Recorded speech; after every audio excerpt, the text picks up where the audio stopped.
association is proud to present Old Mill Senior High Winter Guard. I'm not the only kid who grew up this way. Surrounded by people who used to say that rhyme about sticks and stones. As if broken bones hurt more than the names we got called, and we got called them all. So we grew up believing no one would ever fall in love with us. That we'd be lonely forever. That we'd never meet someone to make us feel like the sun was something they built for us in their tool shed. So broken heartstrings had led the blues as we tried to empty ourselves so we would feel nothing. Don't tell me that hurts less than a broken bone. That an ingrown life is something the surgeons can cut away, but there's no way for it to metastasize. It does. She was 8 years old. Our first day of grade 3 when she got called ugly.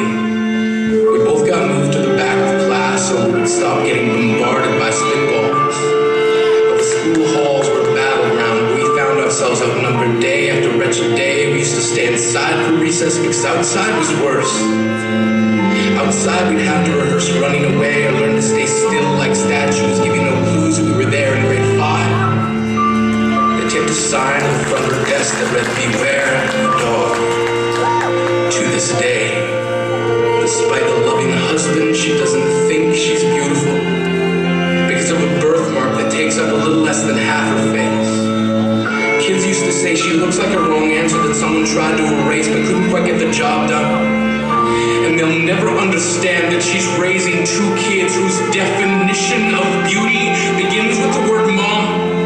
Because they see her heart before they see her skin. Because she's only ever always been amazing.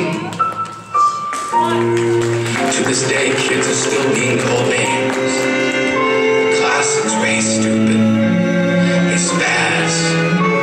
Seems like every school has an arsenal of names getting updated every year. And if a kid breaks in a school and no one around chooses to hear, do they make a sound? Or they're just background noise from a soundtrack stuck on repeat when people say things like kids can be cruel. Every school was a big top circus tent, and the pecking order went from acrobats to lion tamers, from clowns to carnies. All of these miles ahead of who we were freaks. Lobster claw boys and bearded ladies. Oddities, juggling depression and loneliness, playing solitaire, spinning the bottle, trying to kiss the wounded parts of ourselves and heal. But at night, while the others slept, we kept walking the tightrope. It was practice, yes, some of us fell.